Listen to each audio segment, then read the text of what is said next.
Hi folks, well here we are with the SCX10 thoroughly been bashed around.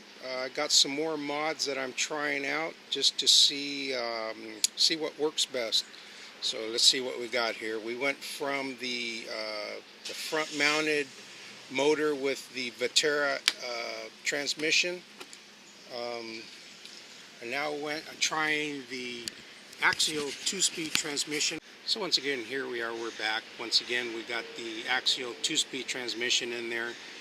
It's mounted slightly, turned it around, mounted it forward so that my motor is now sitting more forward than stock.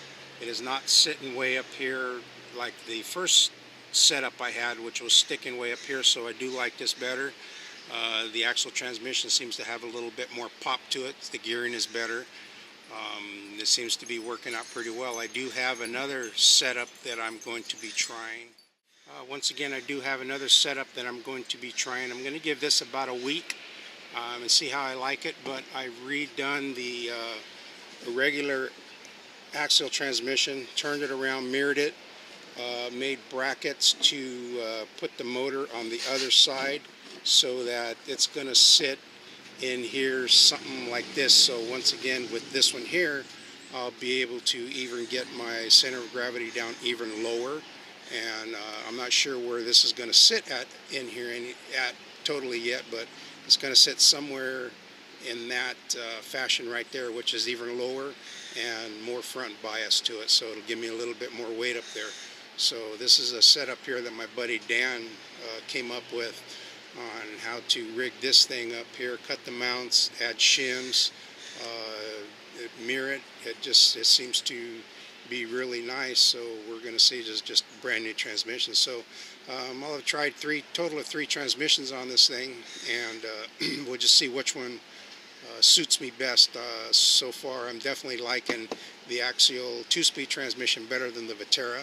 It sits much better. It's got a better power ratio to it, but I'm having a feeling that this one here is going to be even better than that because the case is so much smaller. Got rid of all the plastic hula, which we don't need. A little safety stuff there, but it's set up pretty nice here, and it looks like she's going to work well. It's going to be sitting something like that, as you can see. Going to get rid of this big old 2-speed transmission and all the bulkiness of it. Slim it down. I think it's going to look really nice in there, and it should pop up pretty well. Have enough power. Definitely these transmissions will handle the brushless power. So anyway, here we are, stage 2.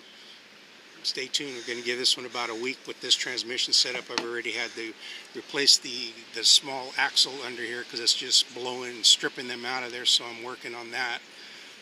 So we'll give this about a week. Try some different stuff with it, tune up the shocks a bit, maybe move the battery up here, lower the electronics a little bit, lower my total center of gravity, work on the suspension a bit. But anyway, this is where we're headed. Never satisfied. Always something different. Always something different. So going to make the most ultimate crawler out of this thing as we possibly can. All right, folks. We'll talk to you later. God bless. Oh yeah, I forgot to show you something which you guys are probably noticing on the videos about the location of my steering servo. Well, it seems like this particular chassis has a big issue with the panhard bar rubbing and limiting the travel. When you've got the servo mounted here where it's supposed to, it's kind of crazy how it's just hitting the top of it. So the suspension works real well one way, but when you go to the other way, it binds up on it. So just a quick idea, we took it and mounted it up front here. So now my servo links and everything are totally out of the way of the panhard. That allowed me to take some of the bent links, and I put a bent link on this side, a bent link on this side, which raised the panhard about, I don't know, 2 millimeters, maybe 3 millimeters, and just totally allows for a complete nice suspension travel, no binding, no hitting. um, it just worked out really well. Now everything is just kind of working, you know, in unison with each other, just not interfering with nothing. So I just thought I'd mention that too. It might be kind of hard to do when you got all this other the other brackets and the mount for the battery and all that stuff out there up there in front, but as you can see I got rid of that, and this is just kind of a prototype here. If this transmission works out, I'm going to make a nice mount for this here, but this at least got my idea onto the rig, because you know, sometimes you just got to think of stuff and start making stuff to see if it'll bolt up, and there we are. So next thing's going to be is probably going to move the electronics around a little bit, like I mentioned before.